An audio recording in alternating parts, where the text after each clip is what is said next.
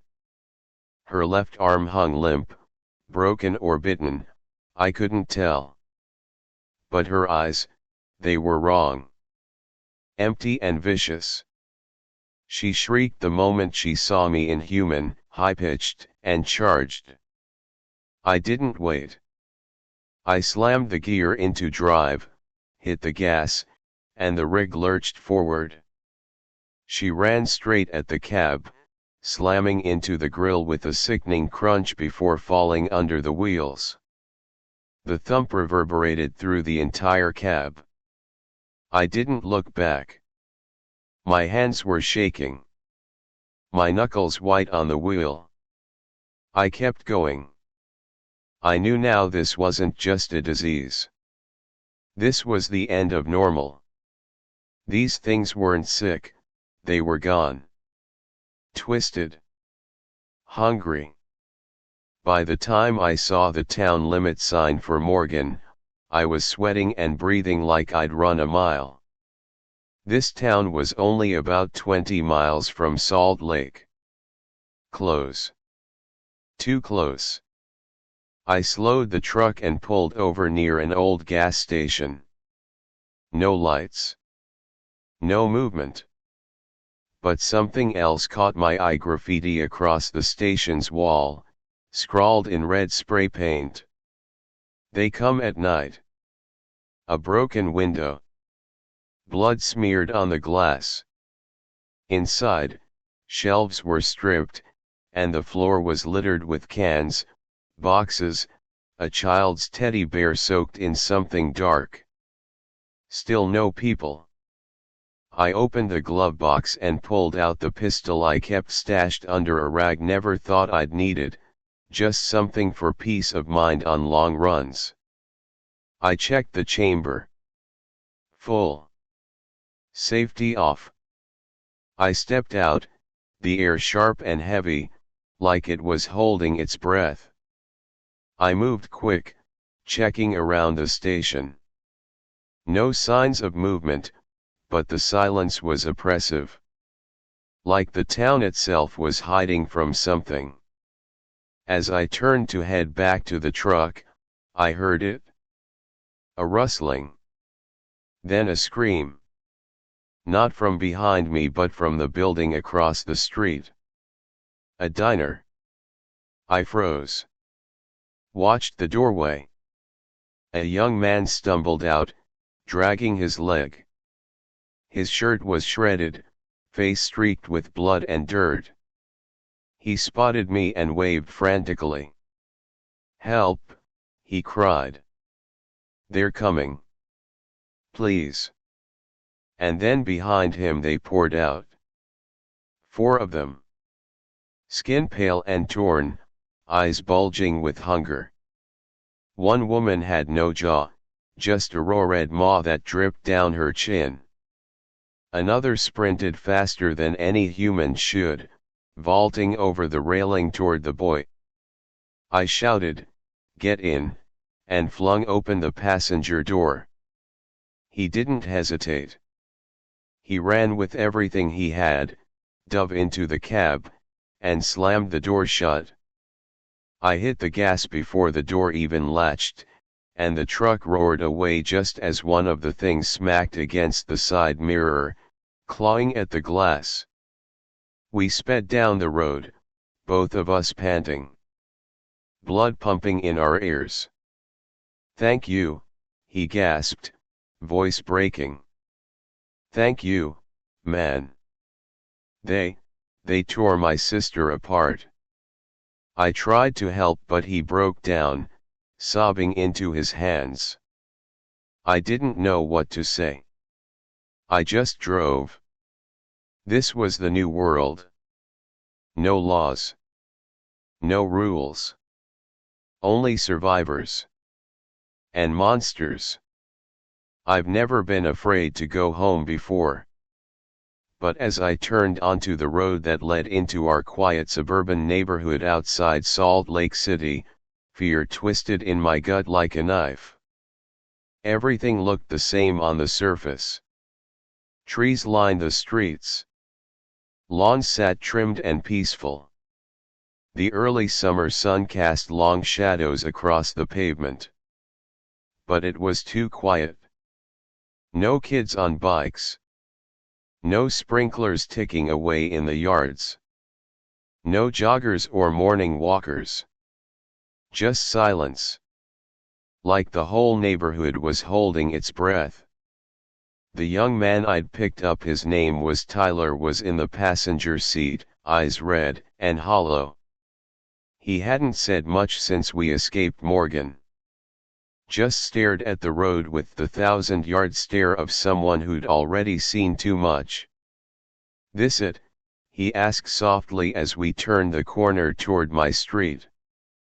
"Yeah," I said, voice rough. "We're close." The moment we turned onto my block, I knew something was wrong. 2 houses down, the Hendersons' front door hung open. Their SUV was half parked on the lawn, driver's side door wide open. Blood smeared across the windshield like a hand had slid down it. The mailbox looked like it had been torn off. My foot eased off the gas. I scanned the yards, the windows. Still nothing. Then I saw it, my house. Front door shut. Curtains drawn. Our red Chevy parked in the driveway. Still there. Still normal, but normal didn't mean safe anymore. I rolled to a stop and turned off the engine. "Stay here," I told Tyler. "If you see anything, lock the doors and honk twice." He nodded wordlessly, gripping the door handle like it was an anchor. I climbed down from the cab, pistol in hand, my boots crunching softly on the driveway gravel. I moved slow. Every step felt like a mile. I tapped on the front door 3 times. "Kelly? It's me. It's Tom. Open up, baby." Nothing. I knocked harder. "Kelly, open up." Still no answer. My heart was a drum in my chest. I stepped back, glanced around the porch, then reached up under the fake rock in the floor, beat our old high-day key.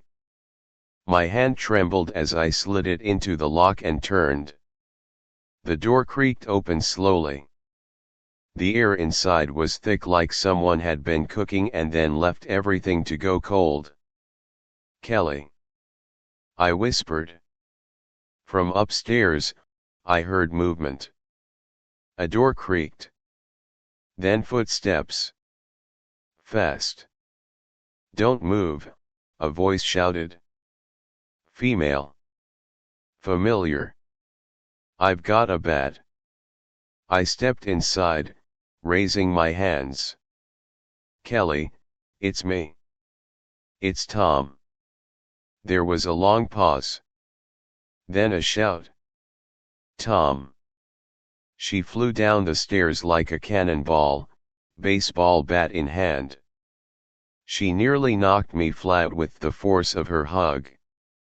I dropped the gun and held her tight, burying my face in her shoulder. Oh my God, I thought you were dead, she sobbed. The news said the highways were. I know, I said, holding her tighter. I heard. I saw it. It's real, Kelly. It's worse than they're saying. She pulled back, her eyes wild. Emma's safe. She's in the basement. I told her to stay there if anyone tried to come in. Relief washed over me, but it didn't last long. We can't stay. We have to go. What? Where? To Boulder. Hannah's college. I need to get you both to her. Then I know a place, my uncle's old cabin in Wyoming. Remote. Stocked. It's the best shot we've got. She nodded, already running upstairs. I've packed some bags. We were ready in case we had to leave. In under 15 minutes, we had what we needed: food, clothes, medicine, flashlight, extra batteries. I hugged Emma tight, kissed her forehead, and promised her we'd find Hannah. That we'd all be together again soon. When we stepped out into the driveway, I saw Tyler still sitting in the cab. I motioned for him. Come on. You're with us now. He hesitated only a second, then slid down and helped load the bags. Kelly glanced at him but didn't ask questions. She knew time was short. Just as we closed the truck's cab door, the first scream shattered the stillness. It came from 2 houses down the Hendersons' place.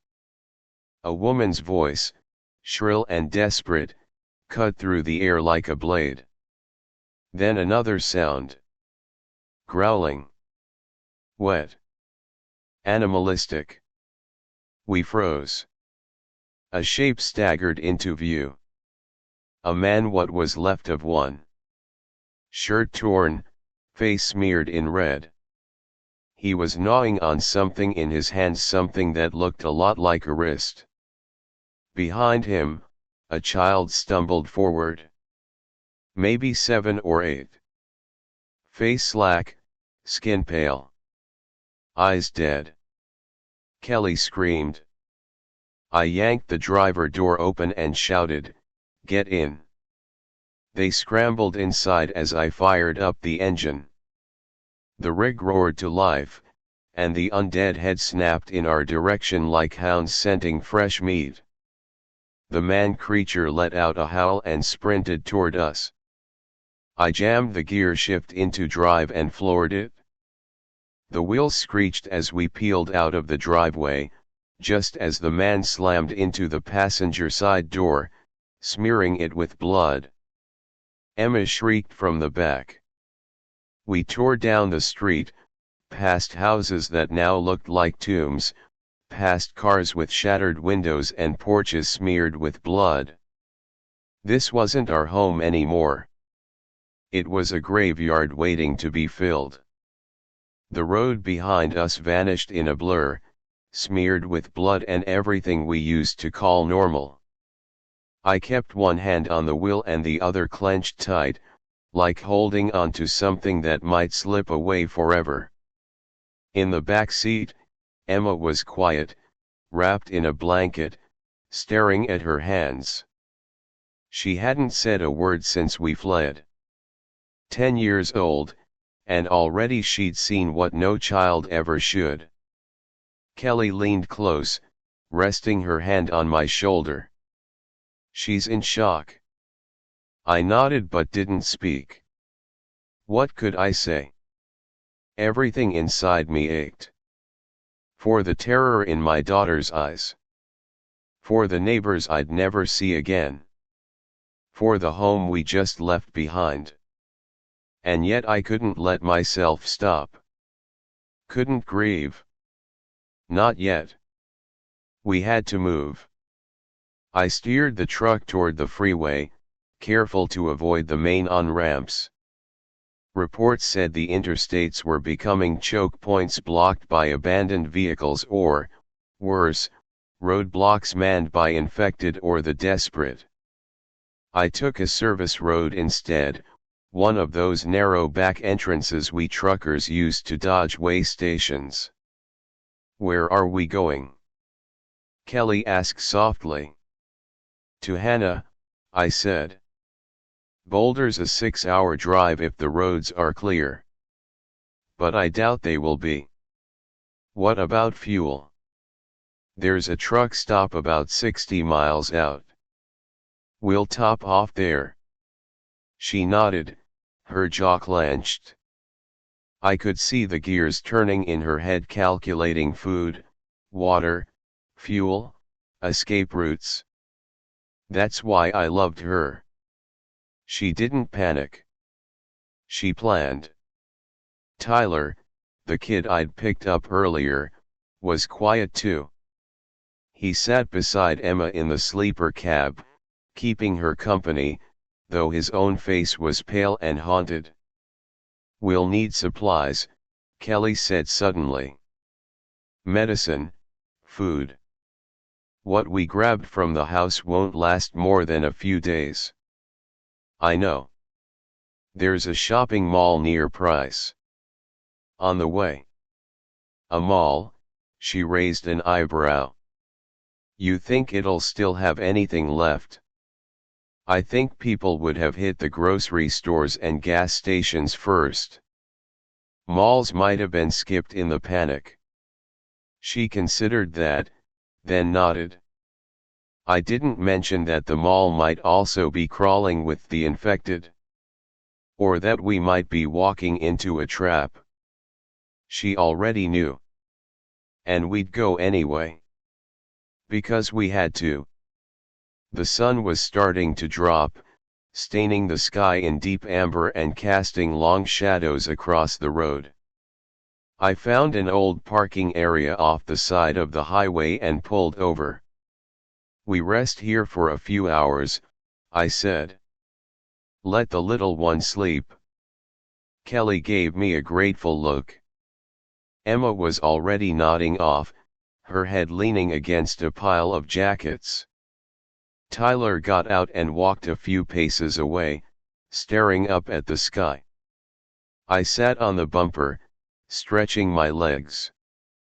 Kelly sat beside me. I brought the photo album, she said quietly. I looked at her. You what? From the hall closet. Couldn't leave it. It's got her baby pictures, Tom. And our wedding. I stared at her, heart aching. I don't know if we'll ever go back, she whispered. But I needed to bring something. Something that mattered.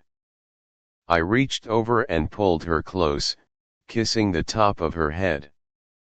We'll make new memories, I said. But I'm glad you brought the old ones. We sat like that for a while, just the two of us under a sky full of stars, the kind of night that used to mean peace and stillness. Now it meant danger in the dark. After an hour or two, Kelly slipped into the back to sleep beside Emma. I kept watch with the pistol on my lap, eyes on the shadows, ears straining for every sound. Tyler stayed out front. You sleep yet? I asked him. He shook his head. Can't. Nightmares. He turned to me, his expression hollow. No. Just don't want to see them when I close my eyes. I didn't press. I knew the look in his eyes. Same one I'd seen in the mirror since I heard that damn broadcast. Just after midnight, we packed back into the truck and got moving again. I took a detour off the main road and rolled slowly through backcountry highways, 2-lane roads surrounded by trees and open fields. Less traffic. Fewer people. Fewer problems. Until the mall. I spotted the turn-off sign a little after 2A.M. Valley View Mall, next right. The parking lot was empty except for a few scattered cars, long abandoned, some with broken windows. I parked the rig under a street lamp. "We go quick," I said. "Grab canned food, medical supplies, batteries, anything we can carry." Kelly and Tyler nodded. Emma stayed in the cab, locked in with the pistol in reach. I hated leaving her even for a minute, but she'd be safer here than inside with us. We had to move fast and quiet. The mall entrance was ajar, one glass panel shattered. Inside, the dark swallowed everything. Our flashlights flickered on, slicing through the gloom. Shadows loomed. Clothes racks toppled. Trash littered the floor like ghosts of chaos past. We moved as a unit, Kelly grabbing meds from the pharmacy, Tyler sweeping the food court, and me stuffing canned goods into a duffel bag. My heart hammered with every creak, every sound. That's when I heard it. A soft thud. Then another. And the low, wet rasp of something breathing that shouldn't be breathing at all. The sound came again, closer this time. A shuffle. A dragging foot. Then a soft, choking growl that echoed through the ruined food court. I raised my flashlight and pistol in the same hand, motioning to Kelly and Tyler with the other. We'd spread out too far. I could just make out Kelly's silhouette by the pharmacy counter, and Tyler near the broken vending machines. Their eyes were wide, and we all froze. Then it stepped into the light. It had once been a mall security guard. Now it was something else. The uniform hung off its frame in tatters. Its jaw hung open at an unnatural angle, teeth glistening wet under our lights. Dried blood was crusted down its chin and shirt, and one eye was missing entirely, the socket a black hole in its gaunt face. It made a sound, a croaking, eager moan, and charged. "Move!" I shouted. Tyler turned and sprinted toward the service hallway. Kelly ducked behind a kiosk as the thing barreled toward us. I fired. The shot rang out, deafening in the empty space. It caught the thing in the chest, staggering it but not stopping it. God damn it! Head. Always the head. I adjusted my aim and fired again, this time hitting just above the nose. It dropped like a sack of wet meat, sliding across the polished tiles. For a second, no one breathed. Then we heard more. Shuffling. Growling. Scraping metal and feet and moans rising from deeper in the mall. Multiple. Too many. They heard the shot, Kelly hissed. I grabbed her arm and shouted to Tyler. Back to the truck. Now. We ran, boots thudding on tile. Our flashlight beams bounced wildly as we ducked through a broken side door and into the night. Behind us, figures were appearing at the glass entrance, some slamming against the doors, others crawling over shattered panels. eyes glowing like coals, mouths twisted with hunger. Emma was in the cab. She saw us coming and unlocked the doors before we even reached them. I flung the passenger door open and shoved the bags inside. Tyler scrambled in after us. "Drive!" Kelly shouted. "They're coming." I didn't need to be told twice. The engine roared as I threw the truck into reverse, tires screeching across the asphalt. We backed into a half-crushed minivan before swinging around and lurching forward onto the exit road. I looked in the mirror. At least 8 of them were chasing us full speed on foot. They weren't slow. They weren't mindless. They were predators. And we were prey. The truck gained speed, and the figures shrank behind us, but I didn't let up. I pushed harder. Faster. Until the mall was a speck in the mirror. Only then did I finally ease off the gas. Inside, the cab was silent except for heavy breathing and the soft whimper of Emma curling into Kelly's lap. "We made it," I said, though it felt hollow. "We've got supplies." "Enough for now." Tyler stared out the window, knuckles white on his knees. "We can't go to places like that again," he muttered. "Too many. Too loud. Too open." "I know." We drove for hours through the darkness, the road rolling under us like a lifeline. No other cars. No lights. Just the hum of the wheels and the steady growl of the engine.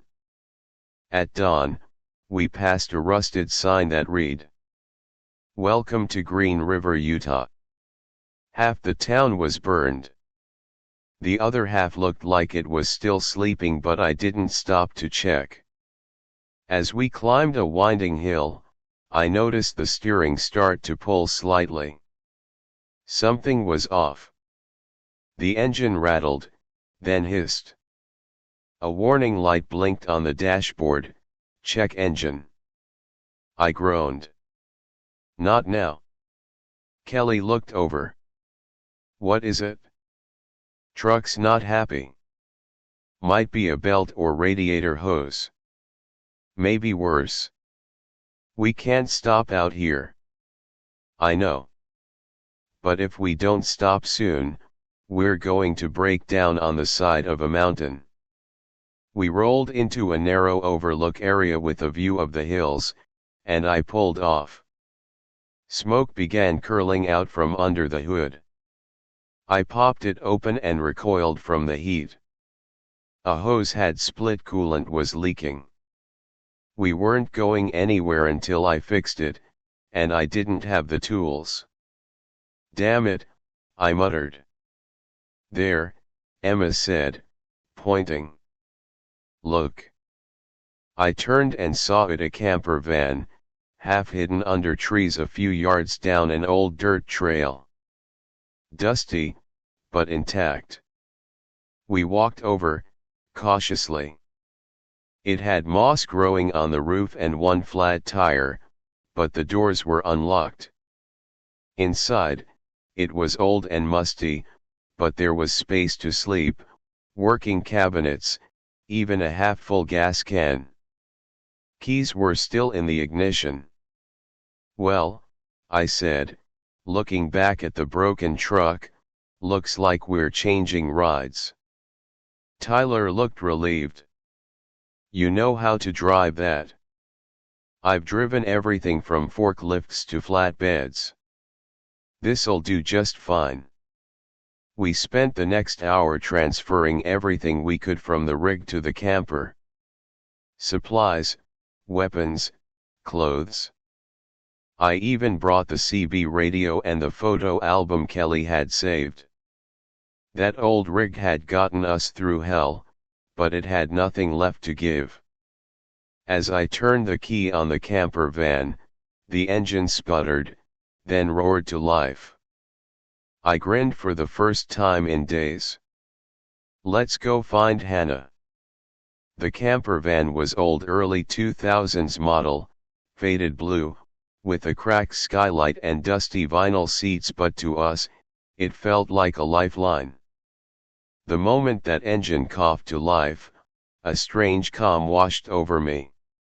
It wasn't luxury, but it was freedom on wheels. We hit the road again just after sunrise, rumbling down a narrow, cracked road that wound through the Utah backcountry. The truck was dead behind us now, parked under the trees like a ghost we'd left behind. I didn't look back. Inside, the cab was quiet. Emma had finally dozed off beside Kelly on the back mattress, wrapped in a blanket. Her head rested against her mom's arm, peaceful for the first time in days. Tyler sat in the passenger seat, chewing a protein bar and watching the road ahead. We hadn't spoken much since the mall, but there was a silent understanding between us now, two men bound by survival, trying to protect what was left of their worlds. "You got kids?" I finally asked. He shook his head. "Younger sister. She was 11. We didn't make it out." I didn't ask for more.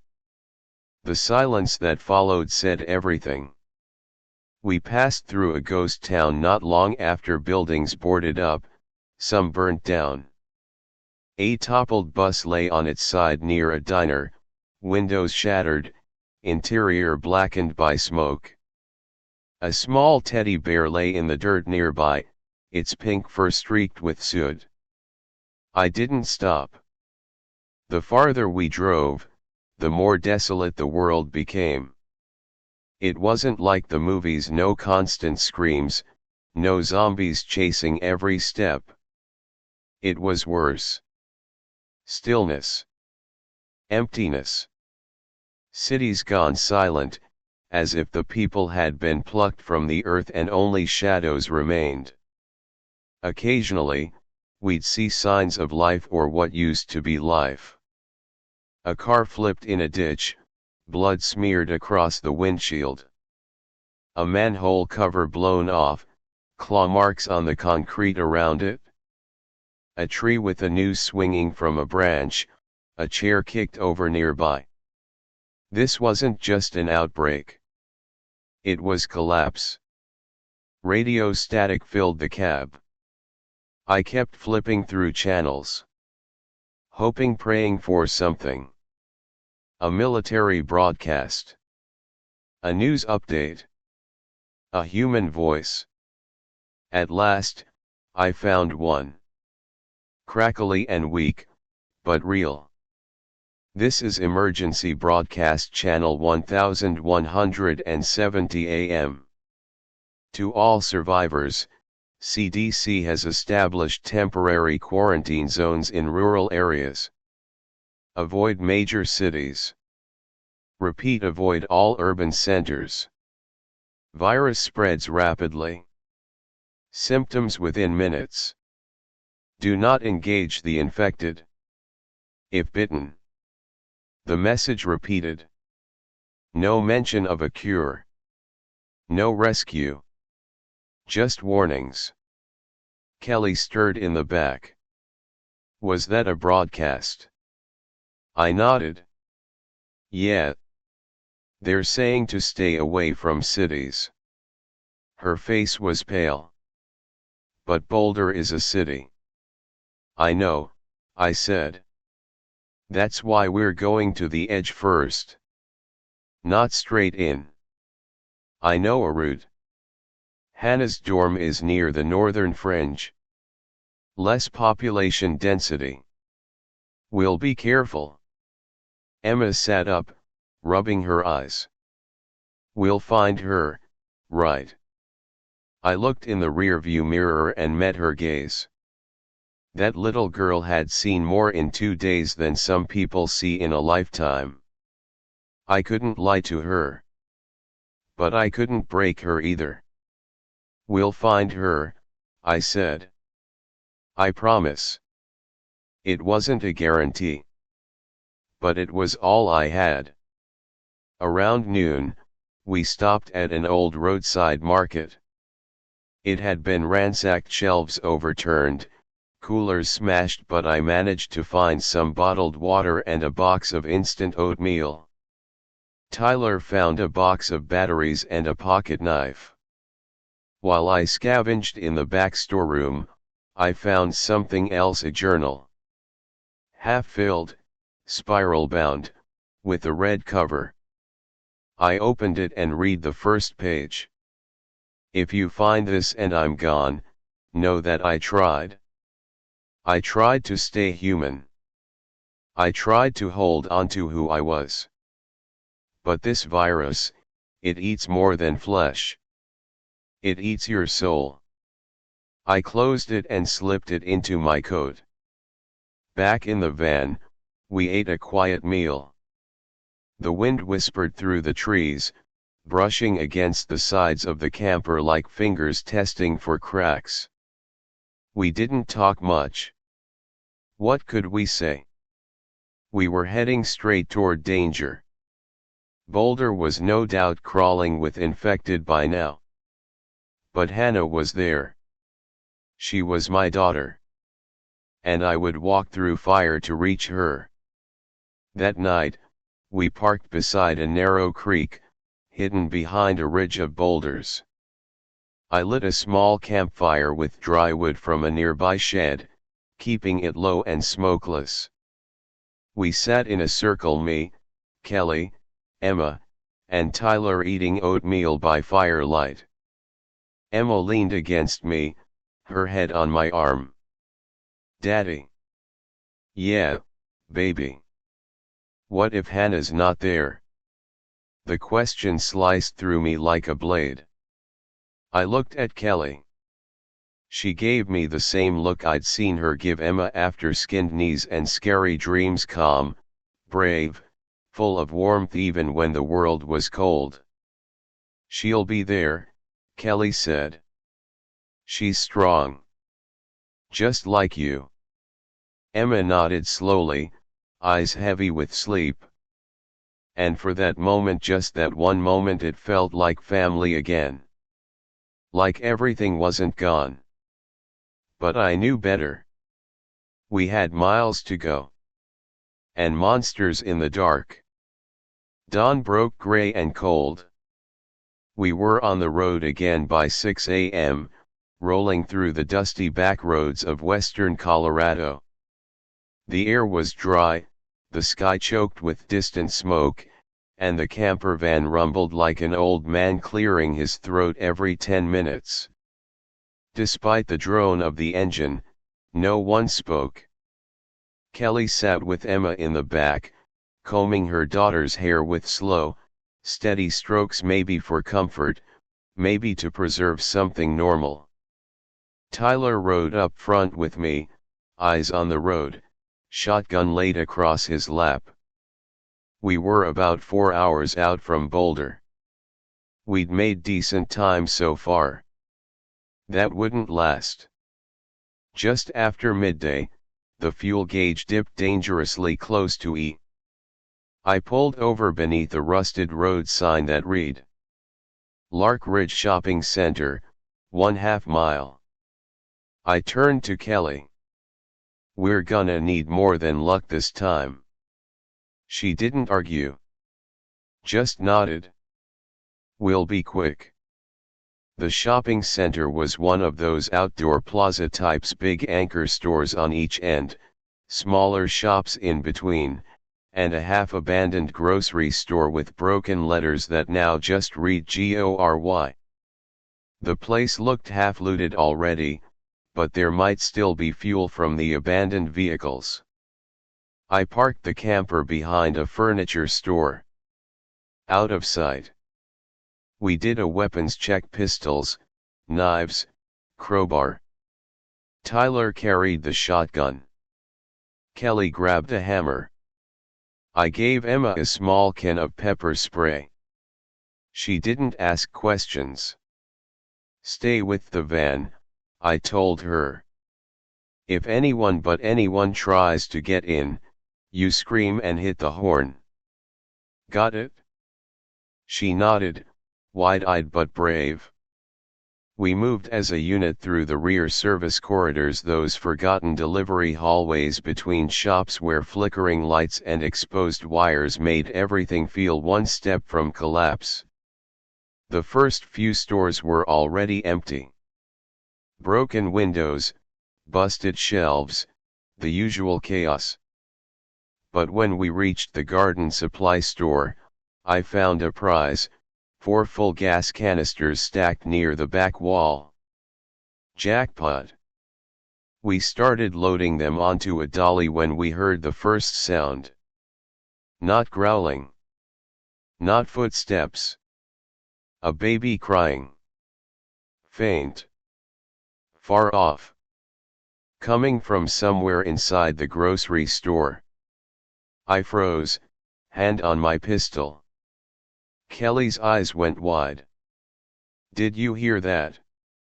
Yeah, I said. Tyler looked at me. Trap. Could be, I said. Could also be real. Kelly hesitated. We can't ignore it. Of course she was right. That was the problem. We crept into the grocery store through a side fire exit. It was dark inside. Shelves toppled. Rotten fruit and spilled milk stinking up the air. The crying was louder now behind the deli counter. I raised my pistol, motioning for Tyler to flank left, Kelly to the right. We rounded the corner. And saw a stroller. But no baby. Just a cheap plastic speaker duct taped inside the seat. It played a looped recording of a crying infant, hidden under a pink blanket. *T, Tyler said. Then came the growl. From behind the meat counter, 3 figures emerged. Pale. Snarling. Eyes glassy and bloodshot. 2 men. 1 woman. All of them fast. I fired instinctively 2 shots. One hit the taller man in the chest, knocking him back. The second missed. Kelly swung the hammer and cracked one of them in the knee, sending it toppling. Tyler blasted the last one with the shotgun point blank and it exploded like a watermelon, blood spraying the linoleum. But more were coming. The sound had drawn them. From deeper in the store, from outside, maybe even from the buildings next door. Shadows shifted, and suddenly there were 5, 6, more. We didn't wait. Go! I shouted. We sprinted back the way we came, the gas cans rattling on the dolly, boots slamming against tile. I glanced over my shoulder, 2 of them were fast, already gaining. We crashed through the exit and bolted down the alley toward the camper. Emma saw us and threw the door open, horn blaring. I shoved the gas cans inside. Tyler and Kelly followed. I turned to fire one last time, my shot hitting one in the shoulder just as its clawed fingers reached for me. I dove inside and slammed the door as it hit the side of the camper. The whole vehicle rocked. Drive! Tyler shouted. I turned the key. Nothing. Come on. I tried again. The engine sputtered, and caught. I hit the gas and we peeled out of the lot, the camper groaning as the wheels bounced off the curb. In the mirror, I saw at least 8 of them running after us. One clung to the back ladder before slipping off, skidding across the pavement. We didn't stop until the town disappeared behind a ridge. When we finally pulled over, Everyone sat in silence. "That was a trap," Kelly said quietly. I nodded. "Yeah. Someone set that up. Someone who knew the sound of a baby would draw people in." Tyler looked grim. "Guess the infected aren't the only threat out here." I didn't reply. My hands were still trembling on the wheel. The silence after an attack is worse than the noise. Once the groaning and growling are gone, once the screams stop and the blood dries, what's left is the sound of your own heart thumping like a drum in a canyon. That's where we were. Somewhere deep in Colorado's high desert, about 100 miles from Boulder. We'd gotten away, but the shaking in my hands hadn't. I glanced at Emma in the rearview mirror. She was sitting on the small bunk, arms wrapped tight around her stuffed lion. Kelly sat beside her, holding a wet cloth to a scrape on her cheek. Tyler was up front with me again, staring straight ahead. "Everyone okay?" I asked, trying to sound steadier than I felt. Emma nodded slowly. Kelly gave me a soft, tired look. "We're fine. For now." Tyler didn't answer, just kept watching the road like it was the only thing holding him together. I gripped the wheel tighter. "We make one more push tonight. We'll find a place to camp near Boulder. Hit the college in the morning." "You think she's still there?" Kelly asked, her voice barely above a whisper. I didn't answer right away. Didn't want to say what we were all thinking. Instead, I said, "If Hannah's anywhere, she'll be there. She's smart. She'd hole up with friends, somewhere defensible." "She always talked about the dorm basement," Emma piped up. "Said it was spooky and perfect for hide and seek." That made Kelly smile. A flicker. Small and sad. But real. "Then that's where we'll check," I said. We drove into dusk, winding through canyons that caught the last of the orange light. The fuel gauge dipped again, but we had enough to make it. Maybe. Just after sunset, we came upon a series of roadblocks, abandoned cars, concrete barriers, makeshift signs nailed to trees. "Quarantine zone, keep out. Infected in area, turn back. You enter, you die." Tyler looked at me. "We turning back?" "No," I said. "We go quiet. Lights off. Coast if we have to." We weaved through the mess, inching forward. No headlights, just the faint blue of moonlight and the dusty shine of the dashboard. At the top of the ridge, I saw Boulder for the first time. Or what was left of it. From that height, I could see plumes of smoke rising into the stars. Fires dotted the skyline. Some buildings flickered with battery lights, others were just black shells. No cars moved. No helicopters. Just silence. Then movement. On the edge of town, tiny dots from our distance, but fast. Too fast to be normal. "Still want to go in?" Tyler asked. "We have to," I said. "Not tonight. But tomorrow. At first light." We pulled off the road a few miles outside the city and found a side trail that led to an old picnic area. Broken benches, a crumbling fire pit. But no people. No infected. Just wind in the trees.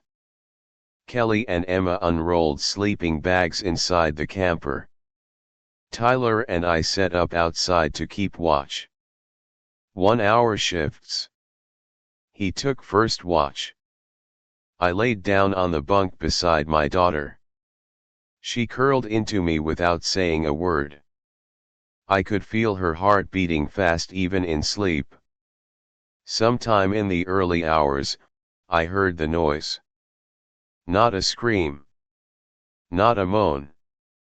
A horn. Our horn. Tyler was leaning on it with his elbow, eyes wide. Run. I sprang up just in time to see them coming out of the trees, at least 5, maybe 6, sprinting on all fours like wolves. Their eyes caught the moonlight, glowing silver as they came. Get in. Go, go. I shouted, yanking Kelly and Emma up. We barreled out of the camper just as one of them slammed into the side, denting the door. Kelly pulled Emma into the cab. Tyler fired once, blew half a face off one of the infected, then jumped into the passenger seat. I didn't wait. Engine roared. Gas pedal hit the floor. Gravel flew. We tore down the trail, camper bouncing on ruts and rocks, smashing through branches. The infected chased us, impossibly fast, howling with rage. One clung to the back ladder, clawing at the window. Kelly screamed. I jerked the wheel left, then hard right. The camper rocked violently. The thing lost its grip and vanished into the dust behind us. But we didn't stop. Not until we hit pavement again, tires shrieking as we hit the open highway. The road curved down toward the edge of Boulder. The sky was turning purple with the earliest hints of morning. When I finally pulled over, we were all breathing like we'd run a marathon. I turned in my seat, looked back at Emma. She was shaking. I'm sorry, baby, I said, reaching out. I'm so sorry. She looked at me with wide, tear-filled eyes. I don't want to run anymore. Her words broke me. But we had no choice. Morning crept in slowly, stained red with ash and smoke. I sat in the driver's seat of the camper van, staring through the cracked windshield at what remained of Boulder. To our right, the foothills rose like sleeping giants. To the left, the city slouched in its ruins, charred cars, shattered windows, blackened street lamps bent sideways like wilted flowers. A place meant for life, laughter, new beginnings, now twisted by death. Behind me, my wife and daughter were still asleep, if you could call it that. Kelly's arms were around Emma, holding her tight through whatever nightmares plagued them both. Tyler stood outside, watching the tree line, shotgun in hand. He hadn't said a word since last night's attack. I stepped out quietly and joined him. You okay? I asked. He nodded, eyes forward. Didn't sleep. Me neither. We stood in silence for a moment. The wind carried with it the faintest scent of smoke and something else sour, rotting. We're going in, I said. First light. We get Hannah. We get out. Tyler finally looked at me. You think she's still alive? I have to, I said. Because if she's not. I didn't finish the thought. I went back inside, gently woke Kelly, then Emma. We ate what we could, a few protein bars, a cup of cold canned soup. Then we loaded up. Emma stayed behind this time. She didn't argue. The look in her eyes told me she was old enough to understand why. Lock the doors, I told her. You don't open them unless it's me. Or Mom. Got it? She nodded and kissed my cheek. Bring Hannah back. That did it? My throat clenched so tight I couldn't speak. I just nodded and stepped out, rifle over my shoulder, pistol at my waist. Tyler grabbed the spare crowbar. Kelly had her hammer and a utility knife strapped to her belt. We made our way into the city on foot, staying low, weaving through alleyways and side streets. Boulder looked like it had been hit with a bomb. Glass crunched beneath our boots, storefronts were gutted, spray-painted signs shouted warnings from the walls. Safe zone gone. CDC lied. They don't stay dead. We passed what looked like a failed evacuation point, barricades overturned, buses scorched to their frames. Bones lay scattered in the street. A child's shoe. A wedding ring. Kelly looked away. Tyler whispered, "It's like a graveyard with no headstones." The closer we got to the college campus, the worse it got. We turned onto University Avenue, and there they were, 3 infected in the distance, crouched over something. Feasting. I signaled for silence and we cut through a bookstore, came out behind the campus rec center. That's when I saw it. North Hall Dormitory, Hannah's building. It stood mostly intact, though one side looked burned. Windows on the first 2 floors were boarded up. A bicycle lay twisted on the sidewalk. A few handwritten signs taped to the front doors. Safe room inside, no bites, 3rd floor. Bring food if you have it. Kelly gasped. That's her handwriting. I rushed forward. Tyler stopped me with a hand on my chest. Wait. From the left, behind the science building, came the sound of dragging footsteps. 2 of them. Shuffling. Familiar. Infected. We crouched and waited, hearts thudding. They passed slowly, sniffing the air like hounds, jaws twitching. But they kept going. We made our move. The dorm doors were barricaded from the inside, but I banged softly on the metal. Hannah. I hissed. It's Dad. It's Mom. It's us. No answer. I banged again, harder this time. Hannah. Something slid behind the door. A lock turned. Then another. Then the door creaked open a few inches. And there she was. Her face thinner. Hair pulled back. A hammer in one hand, pepper spray in the other. But her eyes, God, those eyes. My little girl. Dad, she whispered. I pushed the door open and hugged her like I'd never let go. Kelly was sobbing. Tyler turned away to give us a moment. Behind Hannah, 2 more figures stepped out, young girls, maybe 19 or 20. Her friends. We've been here since day 3, she said. The others, they left. We stayed. We fortified the stairwell, blocked the windows. We only go out for food. Kelly cupped her face. Are you okay? Are you hurt? Hannah shook her head.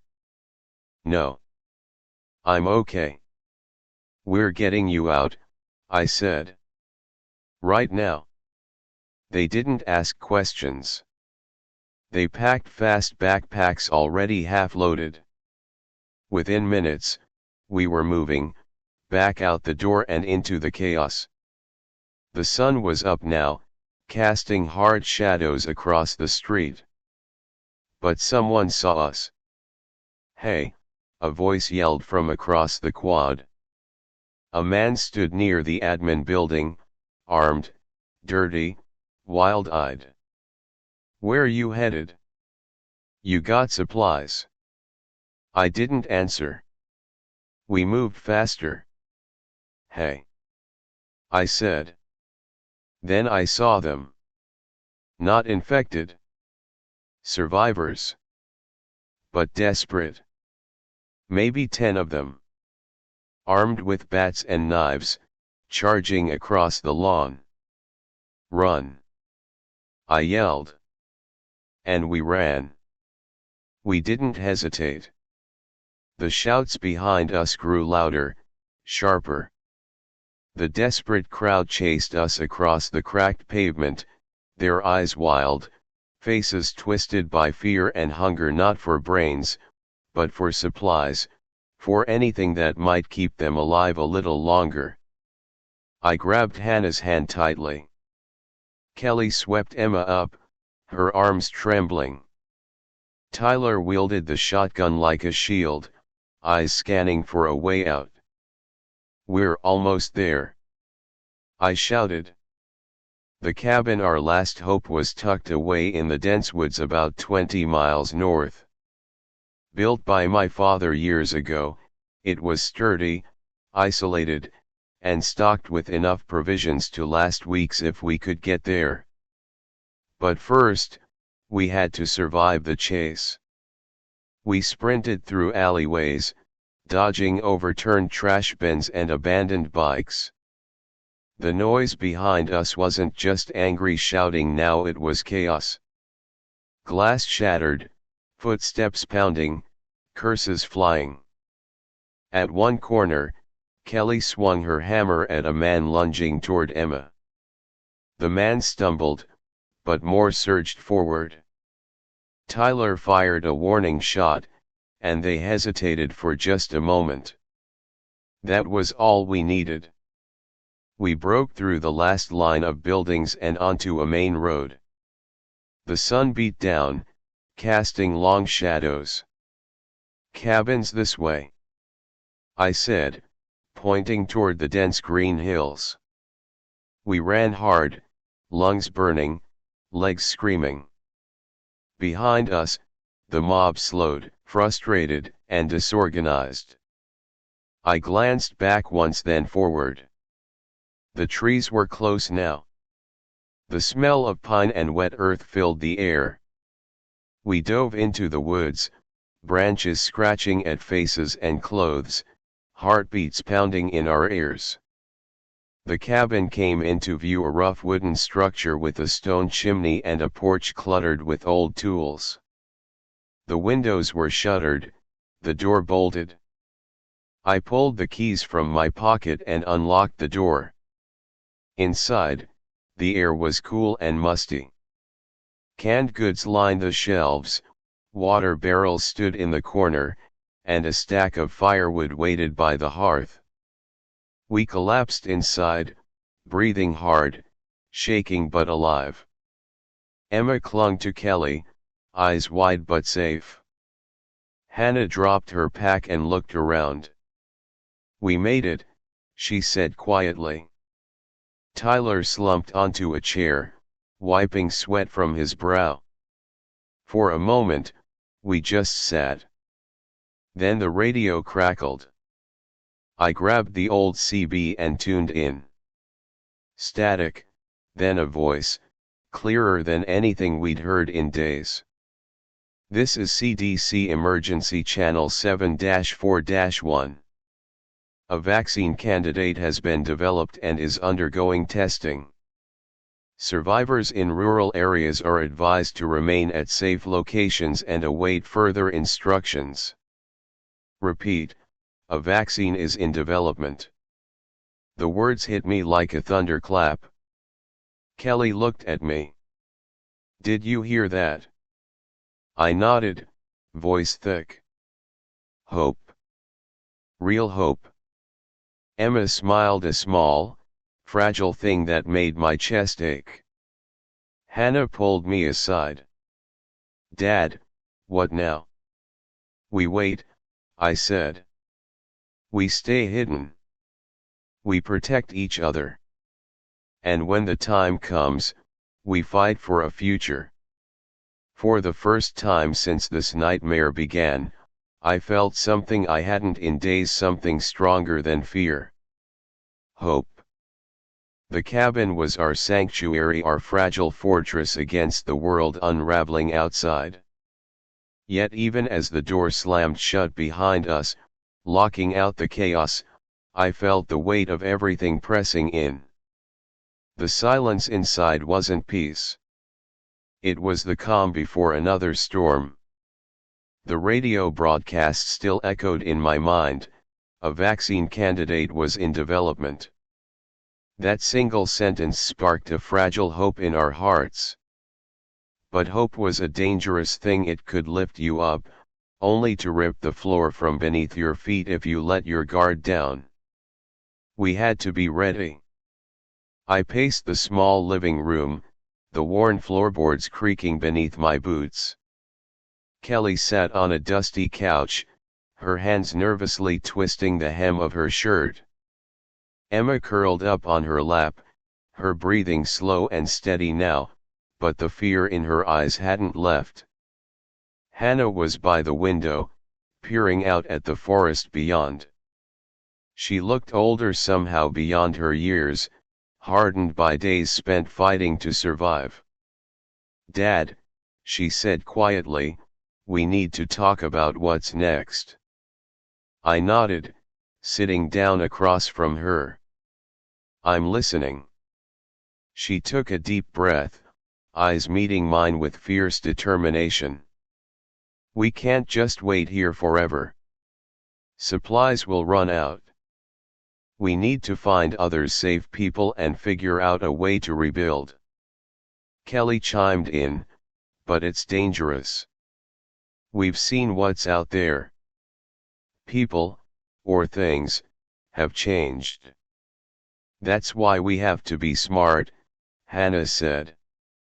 If we stick together, share resources and information, we can build something new. A community. Tyler stood by the doorway, arms crossed. Community means trust.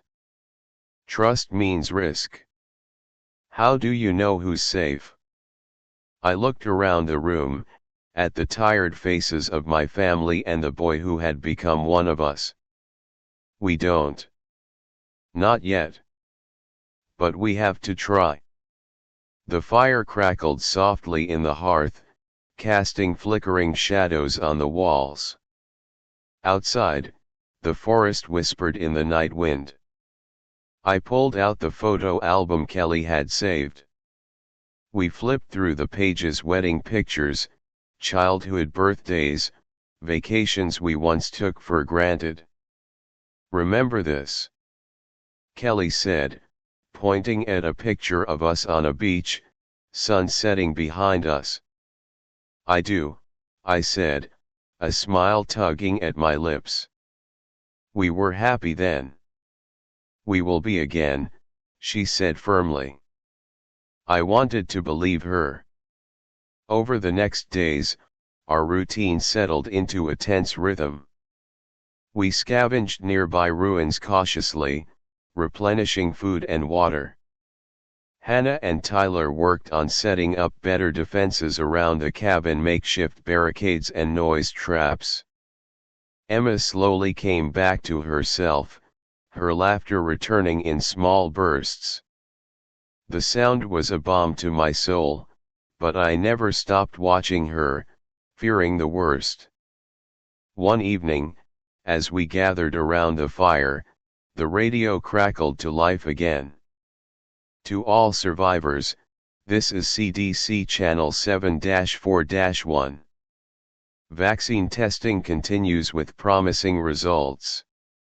We urge caution and recommend maintaining shelter until further notice. Help is coming. The words spread like wildfire in our small group.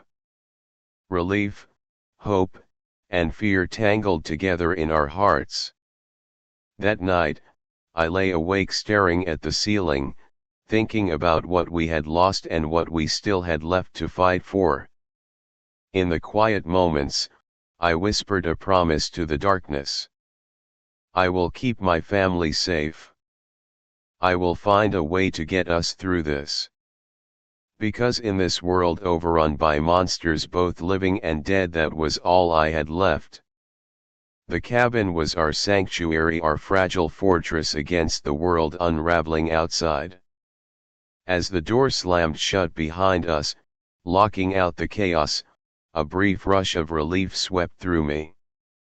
But beneath that relief, a heavy weight settled deep in my chest.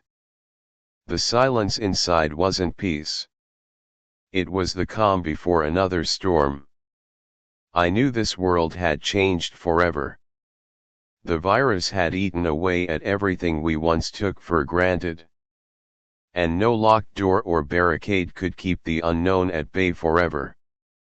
The words from the radio broadcast kept echoing in my mind: a vaccine candidate was in development.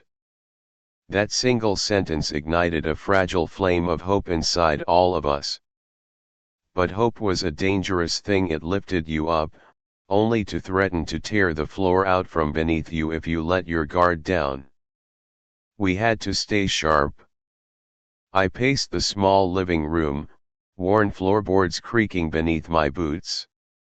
Kelly sat on the faded couch, hands nervously twisting the hem of her shirt.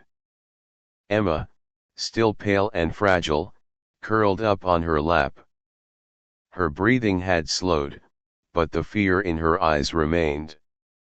I caught myself staring at her small hands and reminded myself that this little girl had survived so much already.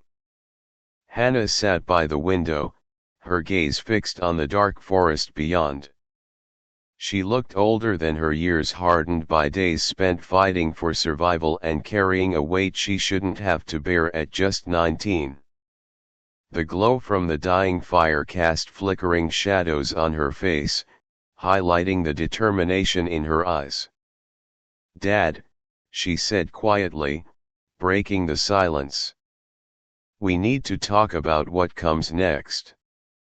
I nodded, sitting down across from her. "I'm listening." She took a deep breath, her voice steady but urgent. "We can't just wait here forever. Supplies will run out. We need to find others, people we can trust, and figure out a way to rebuild. To survive." Kelly looked up from Emma, concern etched across her face. "But it's dangerous out there. We've seen what this world has become. People, or things, aren't the same anymore. That's exactly why we have to be smart about it," Hannah said, her eyes burning with conviction. "If we stick together, share resources and knowledge, maybe we can build something new. A community where we look out for each other." Tyler, who had been leaning against the doorway silently, crossed his arms. "Community means trust. Trust means risk. How do you know who's safe?" I looked around the room at the faces I loved, the people I would do anything to protect. "We don't. Not yet. But we have to try. Because if we don't, we'll die alone."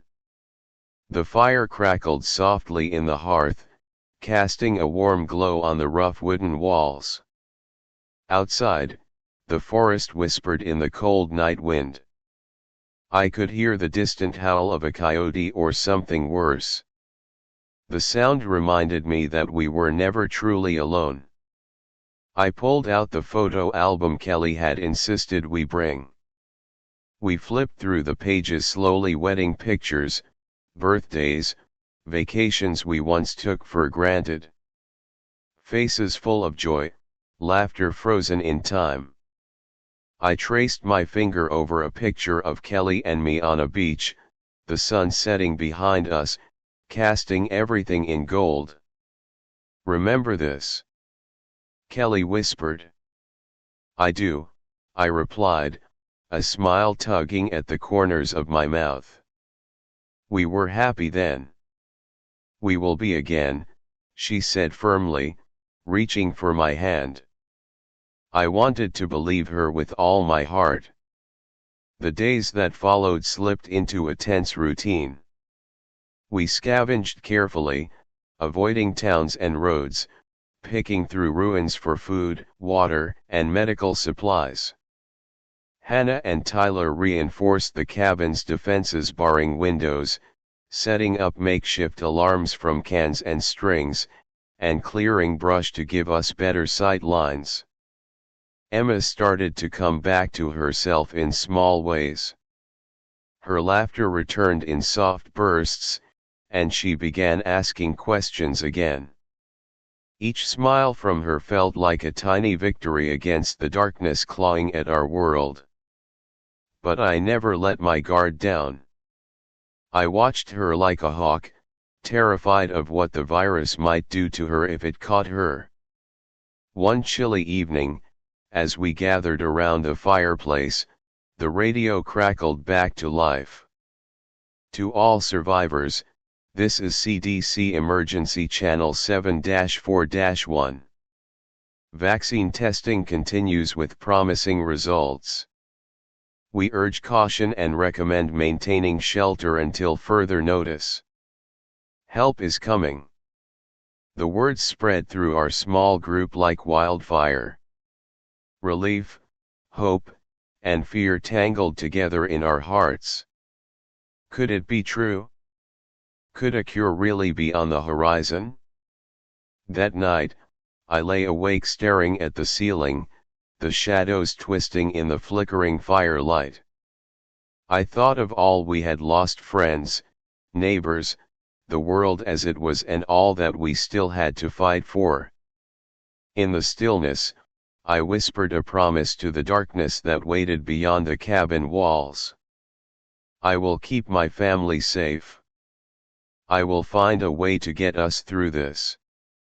Because in this world overrun by monsters both living and dead, that was all I had left. The days at the cabin blurred into a strange rhythm of quiet and tension. The radio's promise of a vaccine gave us hope, but hope didn't fill empty stomachs or patch bullet holes in the walls. We knew supplies wouldn't last forever. We had to take risks. It was decided, I would go scavenging. I wasn't thrilled about it. I'd been on the road and in close calls before, but this was different. The world outside was darker now, more dangerous. But staying still wasn't an option. Kelly packed a small bag for me: first aid supplies, canned food, a flashlight, and a pistol with a full clip. Emma clung to my leg as I packed. "Be safe, Daddy," she whispered, her eyes wide and scared. I hugged her tight, swallowing the lump in my throat. "I will, baby. I promise." Hannah and Tyler stayed behind to guard the cabin. We had made the small perimeter as secure as possible, but it wasn't a fortress. Not yet. I slipped out just after dawn, the forest crisp with early morning chill. The sun was just beginning to peek over the horizon, painting the sky with strokes of orange and purple. It felt almost normal, almost like a fresh start. But I knew better. I followed a back road toward the nearest town, a place called Millstone, about 15 miles from the cabin. It used to be a small farming community, now abandoned and broken. I kept to the shadows, moving silently, listening for any sign of movement. The streets were empty, eerily so. Cars were abandoned mid-drive, their doors flung open like they'd been left in a hurry. Windows were shattered, stores gutted. The stench of rot and decay hung heavy in the air. I crept into a small convenience store, glass crunching beneath my boots. Shelves were stripped bare, but I spotted a few canned goods: beans, corn, some peanut butter. I grabbed what I could carry. As I turned to leave, a noise stopped me cold. A soft whimper, coming from the back room. I crouched low, pistol raised. Moving slowly, I edged toward the sound. Behind a torn curtain, I found a small girl no older than Emma. Dirty, scared, clutching a ragged doll. "Hey," I said gently. "It's okay. I'm not going to hurt you." Her eyes were wide, wild. "Mommy." I shook my head. "I'm not your mommy. But I can help." She didn't respond. Just stared. I reached into my bag and pulled out a granola bar. "Here. You hungry?" Slowly. She took it. I sat beside her, glancing over my shoulder for danger. "We need to get you somewhere safe," I said. She nodded, but her eyes flickered with fear. I couldn't leave her there. Carrying her in one arm and the bag in the other, I slipped back into the street. Every shadow seemed alive, waiting. Every distant sound made my skin crawl. Back near the cabin, the forest was quiet. Too quiet. Suddenly, a growl echoed from the trees. I spun, pistol raised. Two figures lunged at me, infected, fast and snarling. I fired twice, the shots echoing through the pines. One went down, the other retreated into the shadows. I ran, heart pounding, with the girl gripping my jacket. When I finally burst through the tree line, the cabin lights came into view, Kelly waving frantically. Inside, Hannah and Tyler were waiting. Relief washed over me like a wave. The girl clung to Kelly, who wrapped her in a blanket. We had a new member. A new hope. But I knew this was only the beginning. Outside, the wind whispered through the trees, carrying the faint hum of the radio broadcast, the promise of a vaccine, a promise we clung to with every breath. And as the night deepened, I looked around the cabin at my family, broken, battered, but still standing. We were holding on. The days at the cabin had settled into a rhythm, one of quiet moments and stretched tension. The promise of a vaccine, broadcast faintly over the radio, was a flickering light in a world of darkness. But hope alone didn't fill empty stomachs or patch the holes left by chaos. Supplies were running low, and the reality was clear: we had to take risks. It was decided. I would go scavenging. I wasn't eager, but it was necessary. I had spent years behind the wheel of trucks, navigating roads and tight spots, but nothing prepared me for this world we now lived in. It was colder, darker. The dangers weren't just undead, they were the desperate, the broken, the lost. But standing still meant dying slow. Kelly packed a small bag for me: first aid supplies, canned goods, a flashlight, a fully loaded pistol, and a sharp hunting knife. Emma clung to my leg, her small fingers clutching my jeans. "Be safe, Daddy," she whispered, eyes wide and trembling. I bent down and hugged her tight. "I will, baby. I promise." Hannah and Tyler stayed behind to guard the cabin. We had done our best to make the small perimeter secure, boarding windows, setting traps, clearing brush to give us better sight lines, but it was far from a fortress. Still, it was home. I slipped out just as dawn painted the sky with streaks of orange and purple. The crisp morning air smelled faintly of pine and damp earth. For a moment, the world felt almost normal. But I knew better. I took a back road toward the nearest town, Millstone. A quiet farming community before all this, now a ghost town wrapped in decay. I kept to shadows, moving cautiously, ears alert for the slightest sound. The streets were eerily empty. Abandoned cars sat half-parked, doors flung open as if their owners vanished mid-step. Windows lay shattered, shops looted and trashed. The heavy smell of rot and smoke stung my nostrils. I slipped into a small convenience store, careful to avoid shards of glass. Most shelves were bare, but I spotted some canned beans, corn, and a few jars of peanut butter. I grabbed what I could carry. Then I heard a soft whimper from the back room. I froze, pistol raised. Step by slow step. I moved toward the sound. Behind a torn curtain, a small girl huddled. No older than Emma. Her hair tangled, face smudged with dirt. Clutching a tattered doll, she looked up at me with wide, frightened eyes. "Hey," I said softly. "It's okay. I'm not going to hurt you."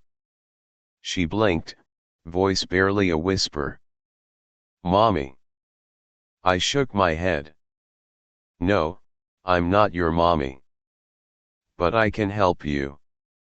She didn't respond, just stared, trembling. I reached into my bag and pulled out a granola bar. "Here. You're hungry, right?" Slowly, she took it. I sat beside her, glancing over my shoulder for danger.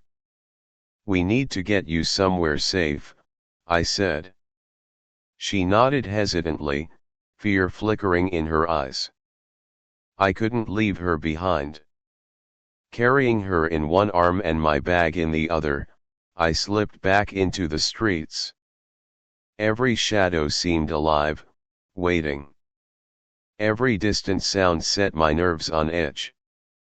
As we neared the forest, a low growl echoed from the trees. I spun around, pistol ready. Two infected burst from the underbrush fast, snarling monsters. I fired twice. The shots rang out, echoing through the pines. One fell, the other retreated into the darkness. Heart pounding, I ran toward the cabin, the girl clutching my jacket tightly. Finally, the warm glow of the cabin came into view. Kelly stood on the porch, waving urgently. Inside, Hannah and Tyler waited, faces anxious. Kelly wrapped the girl in a blanket, soothing her trembling hands. We had a new member in our fragile family. A symbol of hope in this broken world. But deep down, I knew this was only the beginning. Outside, the wind whispered through the trees, carrying the faint static hum of the radio broadcast, the promise of a vaccine. And as the night deepened, I looked around at the faces gathered in the cabin, worn, weary, but still fighting. We were holding on. The days after bringing the girl back to the cabin were a mix of cautious optimism and grinding reality. We named her Lily, a small name for a small, scared thing who needed us as much as we needed hope. Lily barely spoke at first. The trauma of what she'd seen and lost weighed on her like a shroud. But slowly, with Kelly's gentle patience and Emma's innocent warmth, she began to trust. I watched Kelly hum lullabies while brushing Lily's tangled hair, and felt the flicker of normalcy return. It was fragile, but it was something. Still, the world outside remained unforgiving. Supplies were running dangerously low again. Our quiet days were punctuated by constant vigilance, checking traps, reinforcing the cabin, and listening to the radio for any news. One evening, as the sun dipped behind the pines, the radio crackled to life with static and a voice I barely recognized. "Survivors, this is a message from the National Guard. We are establishing secure zones in several states. If you are able, travel to the designated locations for safety and aid. Coordinates will follow." My heart hammered. Was this a sign of order returning? A chance for rescue? Or a trap? I gathered the group around the radio, reading the coordinates aloud. They pointed roughly 200 miles east beyond mountains, rivers, and territory unknown. Hannah looked determined. "We have to try. We can't stay here waiting to run out of supplies." Tyler nodded, checking the shotgun's shells. "But the journey will be hell. Infected, hostile survivors, will need help."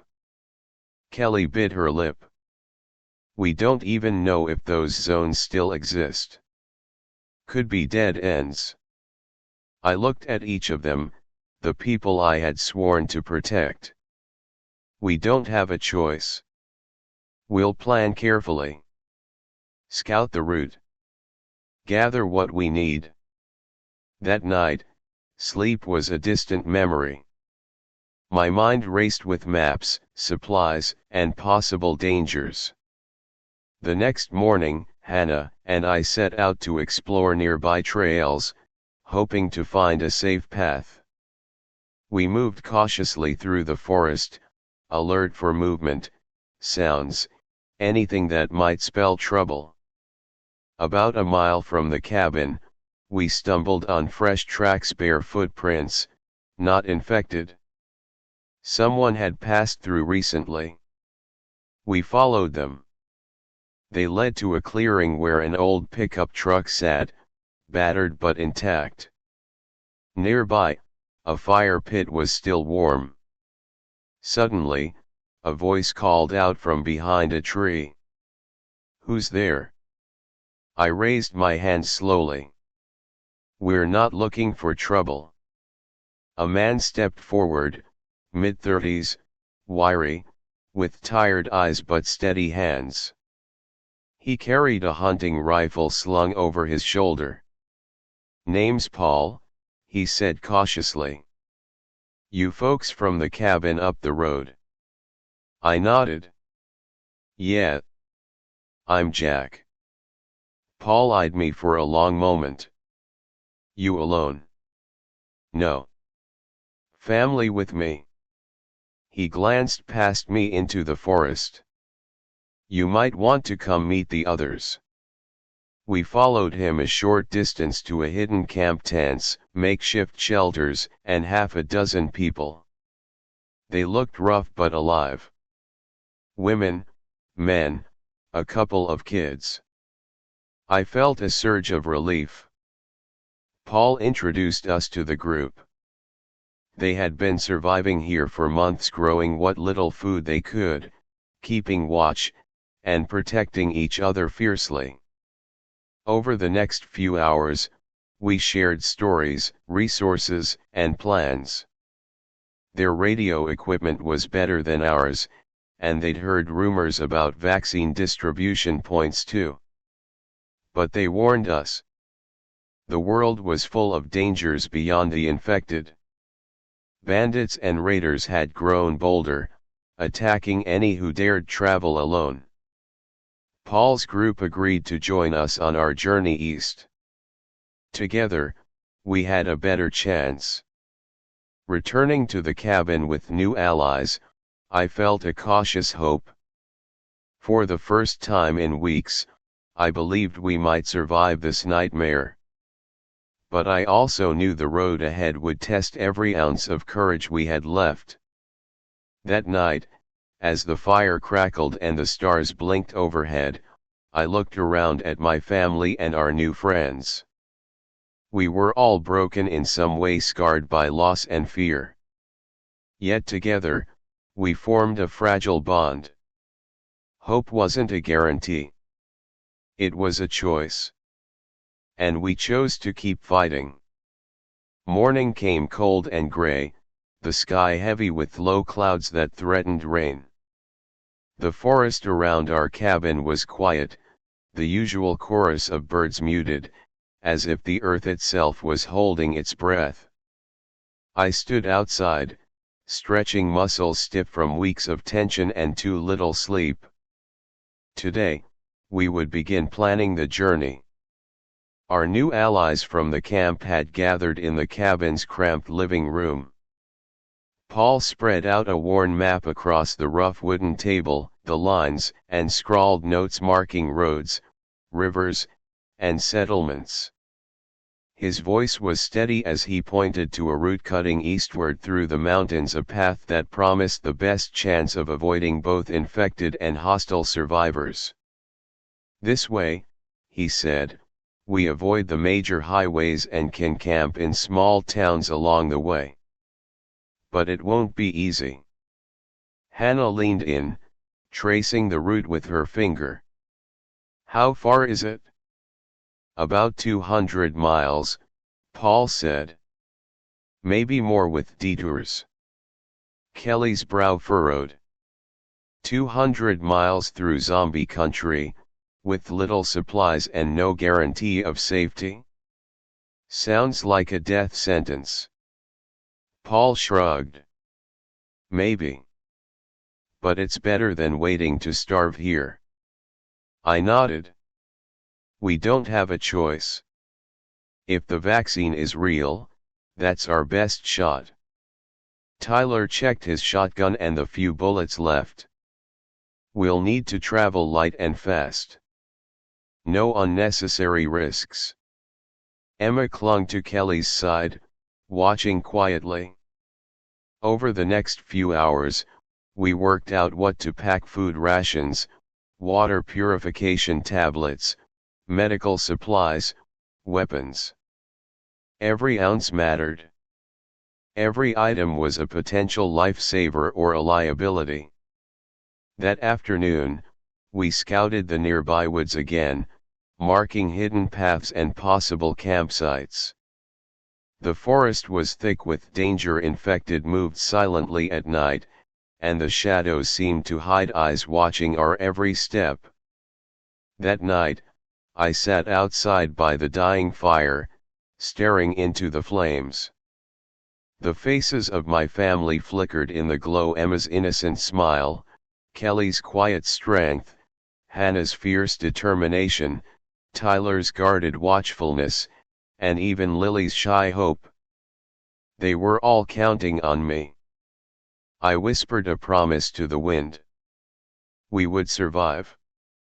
At dawn, we packed the cabin as best we could, securing loose items and preparing to leave behind what little comfort we had. Saying goodbye felt like ripping out a piece of my soul, but staying meant certain death. The caravan, our little band of survivors, set out quietly, moving through the forest to avoid roads and towns. The journey was grueling from the start. Rough terrain, sudden storms, and the constant threat of infected attacks kept us on edge. One night, we found a small farmhouse abandoned but stocked with canned goods and fresh water. It was a small victory. But danger was never far. A few days in, we heard the distant roar of engines. A group of raiders, violent survivors who preyed on the weak, was chasing another band of travelers. We hid, hearts pounding, until the noise faded. "We can't run forever," Hannah said grimly. "They're everywhere." We pressed on, traveling mostly at dawn and dusk to avoid heat and minimize exposure. The nights were the hardest, cold, dark, and filled with the howls of the infected. One evening, as we camped near a river, a sudden scream shattered the silence. Tyler had been on watch and shouted a warning. A pack of infected had surrounded us, dozens of snarling, hungry things. We fought with everything we had. Guns cracked, blades flashed, and the air filled with shouts and screams. I remember the smell, blood and sweat, and something else, something darker. When it was over, we were battered but alive. Emma clung to me, shaking. Kelly tended to a shallow cut on my arm. Hannah wiped dirt from her face, eyes fierce. "We can't let this break us," I told them. "We have to keep moving." Days stretched into weeks. We learned to read the land, to listen for signs of danger, to trust our instincts. The landscape changed. Thick forests gave way to rocky hills, then wide plains dotted with abandoned towns and burned-out vehicles. Along the way, we met others, some hostile, some desperate, and a few kind souls willing to share what little they had. Each encounter was a gamble, but sometimes it paid off. One night, near an old diner, we found a family like ours: two parents, a teenage boy, and a young girl. They joined us, their knowledge of the area invaluable. Together, we pushed closer to the coordinates the National Guard had broadcast. Finally, one clear morning, we crested a hill and saw in the distance a fenced compound guarded by armed men. Hope swelled inside me. We had made it. But the fight wasn't over. We stood on the ridge, the compound spread out below us like a fortress rising from the ashes of the old world. The fence was tall, topped with razor wire, and armed guards patrolled the perimeter with weapons at the ready. This was no ordinary refuge, this was sanctuary, or at least it looked like one. My heart pounded with a mix of relief and apprehension. After weeks on the road, dodging death at every turn, after losing so much, we were finally close to help. But I knew better than to trust appearances. In this new world, danger lurked behind every smile, every handshake, every welcome. Paul, our makeshift scout and the group's eyes and ears for survival tactics, whispered, "That's the place. The National Guard's outpost. Or at least, what's left of it." We huddled behind a clump of bushes, watching the guards. Their rifles were trained on the gates and the road leading in, but I noticed something else: signs of recent activity, fresh footprints, tire tracks, smoke curling from a chimney. Kelly squeezed my arm. "Do you think they'll let us in?" I swallowed hard. "We have to try." We needed help. For Emma. For Lily. For all of us. After a quick discussion, we agreed that a small group would approach the gate first, make contact, and see if entry was possible. Hannah, Paul, and I volunteered. Tyler would stay back with Kelly, Emma, Lily, and the others to secure our belongings and keep watch. We moved down the slope cautiously, each step heavy with the weight of uncertainty. As we neared the gate, a guard stepped forward, raising a rifle and shouting a challenge. "Stop, Identify yourselves. I raised my hands, showing no weapons. We're survivors. We come seeking refuge. The guard eyed us suspiciously but gestured to a second soldier to lower their weapon. A heavy steel gate creaked open with a grinding sound. Inside, the compound was a mix of military order and makeshift desperation. Barricades and tents sat alongside armored vehicles. Soldiers moved about, some tired and wary, others resolute. We were led to a small command post where a stern-faced captain greeted us. She introduced herself as Captain Morrison. "We've heard scattered reports of survivors," she said curtly. "What makes you think you're safe to bring inside?" I looked her in the eye. "We've fought hard to stay alive. We have children. We want to help rebuild." She nodded slowly, then glanced at Hannah and Paul. "We'll run medical checks. If you pass, you'll be quarantined for 2 weeks before full admittance." I agreed without hesitation. It was better than the alternative. Over the next few days, the compound buzzed with a mix of order and uncertainty. We were given medical exams, tested for infection, and kept under close watch.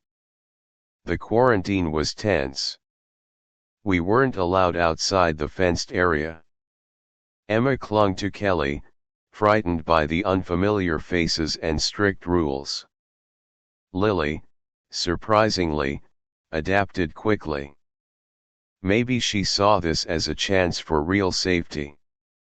Hannah spent time talking with the other quarantine survivors, sharing stories and trading information. I watched her grow stronger in this strange new environment, her spirit unbroken. One afternoon, I was called to the command center. Captain Morrison stood over a map marked with red zones and safe routes. "We're organizing an evacuation," she explained. "The vaccine is being distributed, but the infected still roam. We need able-bodied people to help secure routes and protect others." I thought of my family, how far we'd come, and how much further we had to go. "I'll help," I said. She nodded. "Good. We'll need your skills." That night, as I returned to our quarantine area, I looked up at the stars, some of the few constants left in a changed world. I whispered a promise. No matter what came next, I would protect my family. I would fight for their future. Because in a world overrun by death, survival wasn't just about staying alive, it was about holding on to hope. We stood at the crest of the ridge, gazing down at what might be our salvation. Below us sprawled a heavily fortified compound, surrounded by a tall chain-link fence topped with razor wire that gleamed faintly in the late afternoon sun. Armed guards patrolled the perimeter, their rifles cradled but ready, and watchtowers rose at each corner, manned by soldiers with serious expressions. Smoke curled gently from chimneys, and scattered vehicles, some military, some civilian, were parked in neat rows within the walls. It looked like a beacon of hope amid the ruins of our shattered world. My heart pounded fiercely, not just from relief, but from a cautious tension. After all we'd endured, weeks on the road, dodging infected and hostile survivors, watching people we cared about get hurt or vanish, I wasn't about to let my guard down. This place might be our sanctuary, or it might be a trap, or worse, a prison. Paul, our group's scout and survival expert, whispered beside me, "That's it. The National Guard outpost the radio talked about. Or what's left of it, anyway." I nodded silently. Kelly squeezed my arm, the quiet pressure telling me she shared my apprehension. "Do you think they'll let us in?" she asked softly. I swallowed hard, staring at the fortified gate. "We have to try." We needed shelter, supplies, medical help, everything we'd been desperate for since this nightmare began. For Emma, for Lily, for everyone. After a brief discussion with our group, it was decided that a small team would approach the gate first to make contact. Hannah, Paul, and I volunteered. Tyler stayed behind with Kelly, Emma, Lily, and the others, to guard our belongings and keep watch. We moved carefully down the slope, trying to keep low and out of sight until we were close enough to be seen without drawing unnecessary attention. My mind raced with every possible outcome: friendly guards, a hostile welcome, or worse. When we reached the gate, a guard stepped forward abruptly, raising his rifle and shouting, "Halt! Identify yourselves." I raised my hand slowly and deliberately, showing I was unarmed. "We're survivors," I called out. "We're looking for refuge." The guard eyed us suspiciously but motioned to another soldier, who lowered his weapon. The heavy steel gate groaned as it slid open. Inside, the compound was a strange blend of military precision and desperate improvisation. Barricades made from scrap metal and wooden pallets stood alongside tents and makeshift shelters. Soldiers moved briskly, some tired, others alert, all wary. We were escorted to a command post where a stern woman in fatigues introduced herself as Captain Morrison.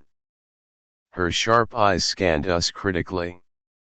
"We've received scattered reports of survivors trying to reach us," she said. "Why should we risk bringing you inside?" I met her gaze squarely. "We're strong, we're willing to help, and we have children who need safety. We want to be part of the rebuilding." She nodded slowly. "We'll conduct medical screenings. If you're clear, you'll be quarantined for 2 weeks before full admittance." I agreed without hesitation. Anything was better than being alone out there. The days that followed were a whirlwind of examinations, tests, and limited movement within the quarantine zone. We weren't allowed beyond the fences. Emma clung to Kelly, scared of the new environment and strangers in uniform. Lily, though shy, seemed to find comfort in the small routines and the promise of safety. Hannah spent her time talking to others in quarantine, exchanging stories, gathering intelligence, and quietly building connections. I watched her grow into a leader within our little group, her fierce determination undimmed by the hardship. One afternoon, Captain Morrison called me to the command center. She pointed at a map riddled with red zones, infected areas, hostile territories, and safe corridors. "We're planning an evacuation," she said grimly. "The vaccine distribution has started, but the threat from infected and hostile groups remains high. We need capable people to secure routes and assist survivors." I thought of my family, how far we had come and how much farther we still had to go. "I'll help," I said without hesitation. She nodded, respect flickering in her eyes. "Good. We'll equip you and send you out as soon as possible." That night, I sat on the edge of our quarantine tent, staring up at the stars. The cold night air was sharp, carrying the faint sounds of distant voices and the occasional bark or howl from beyond the fence. I whispered a promise to the night sky. No matter what happened next, I would protect my family. I would fight for their future. Because survival wasn't just about staying alive anymore, it was about holding on to hope, and never letting it go. The next morning, after a restless night filled with uneasy dreams, I was summoned to the armory.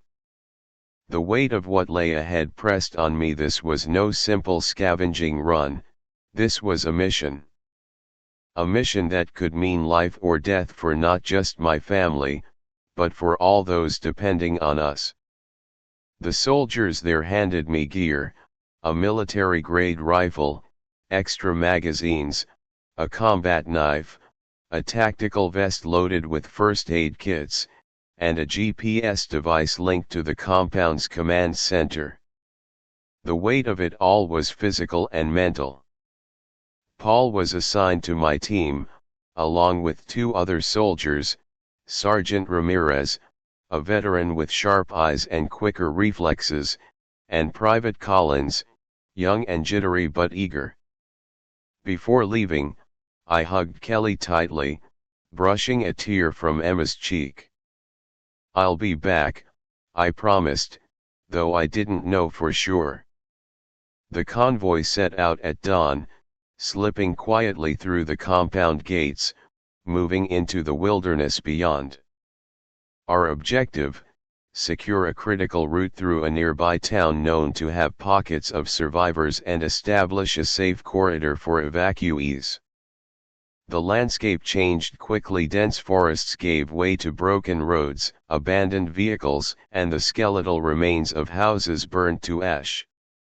We moved cautiously, every shadow and sound making my pulse spike. The infected were everywhere, lurking just beyond sight. One night, as we set up a temporary camp in an old church, I found myself unable to sleep. Outside, the wind howled through broken windows, carrying distant groans. Hannah's voice echoed in my mind, reminding me why we were fighting. For Emma. For Lily. For Kelly. At first light, we pushed into the town.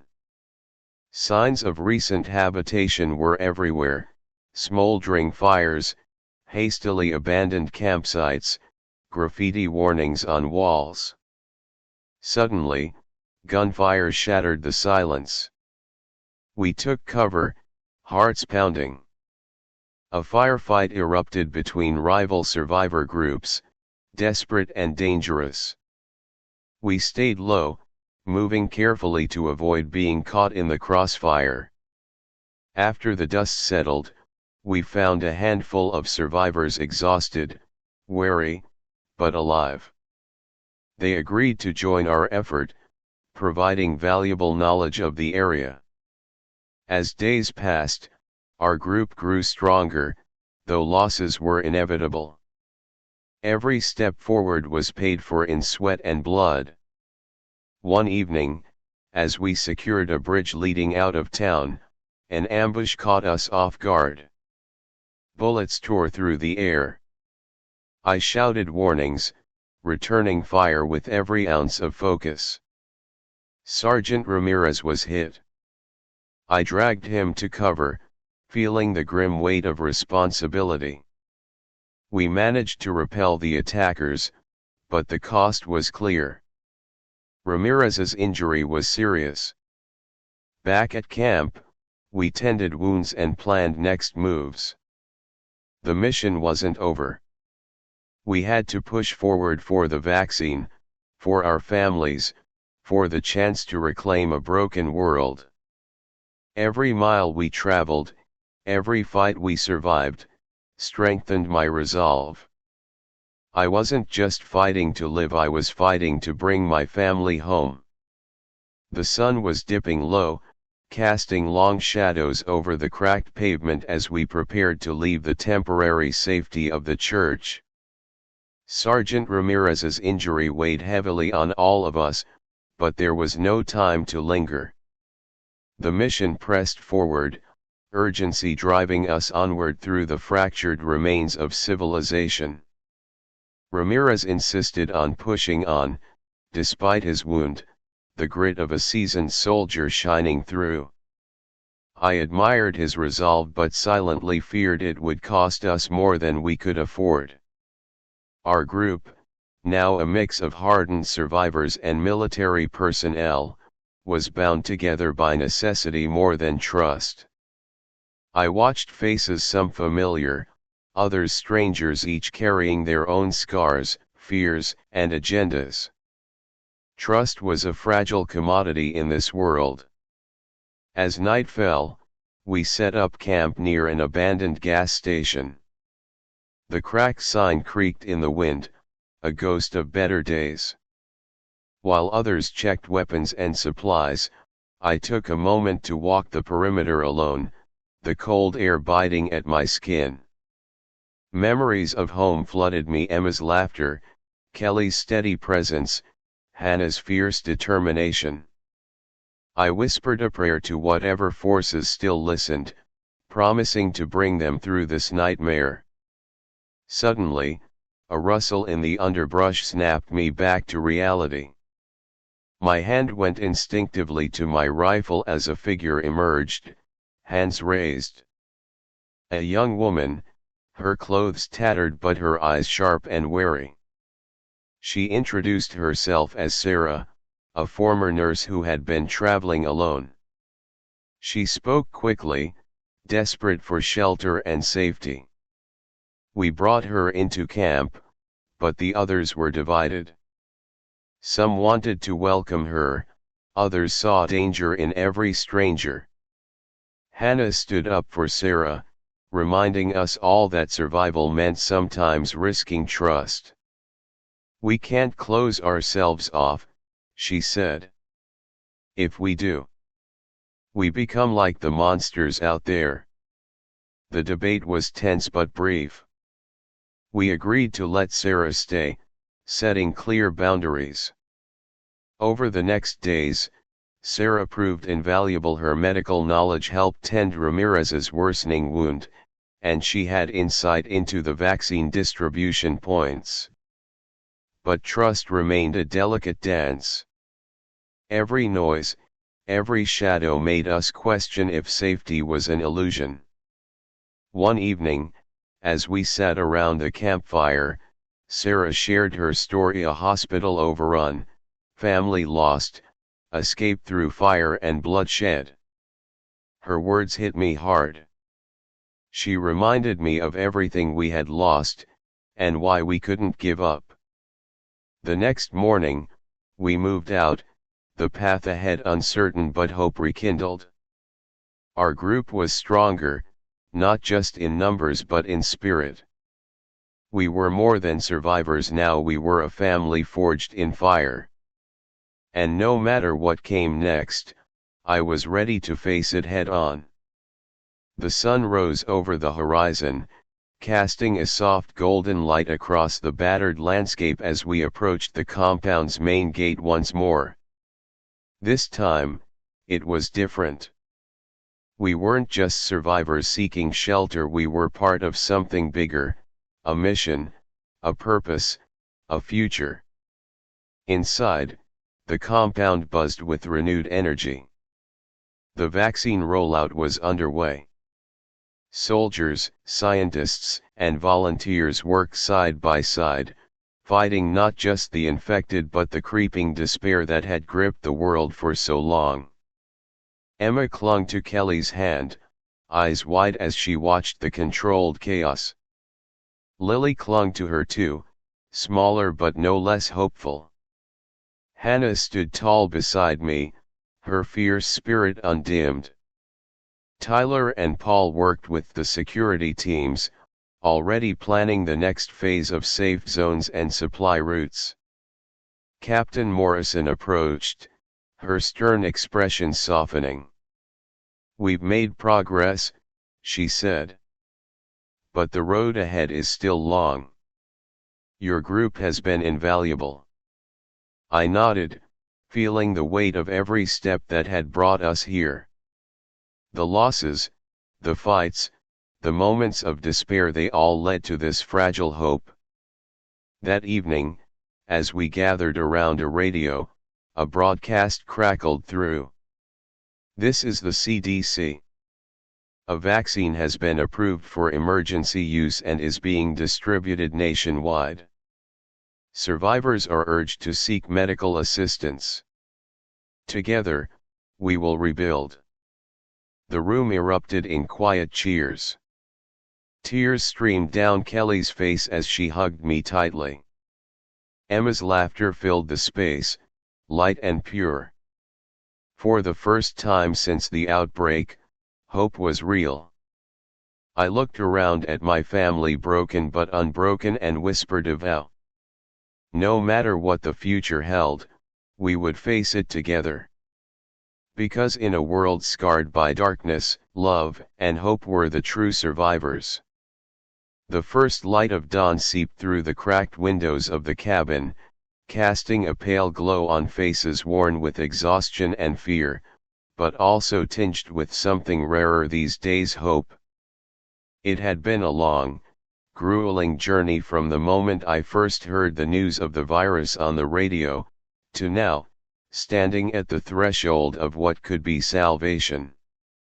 The compound ahead was bustling, a stark contrast to the quiet desolation we had lived through. Armed guards moved with purpose, scientists in white coats hurried past, and family survivors like us mingled in a cautious but palpable relief.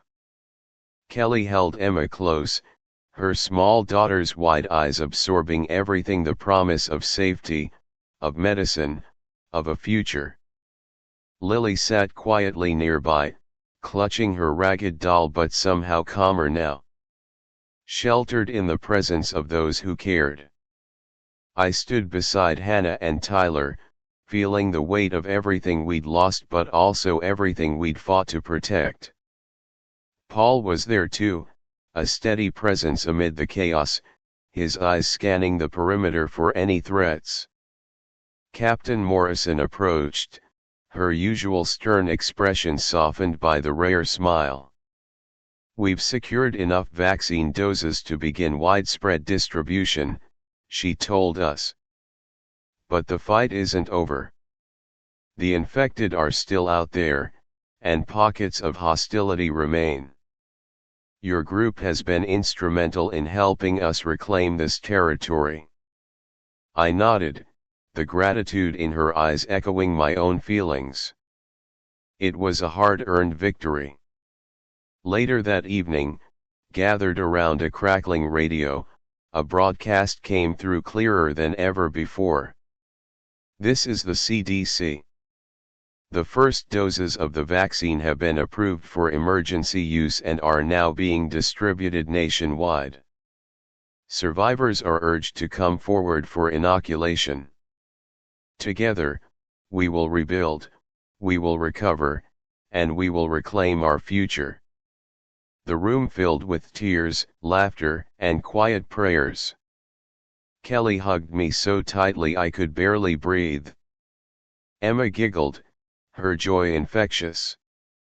Lily smiled faintly, her eyes reflecting a light I hadn't seen since before the world fell apart.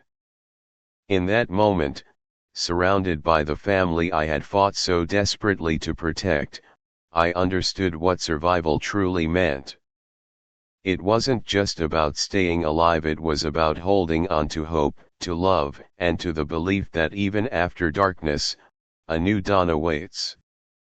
I whispered a vow beneath the stars, a promise to keep fighting for them, for myself, and for the world we would build together. Because in the end, that was the real victory.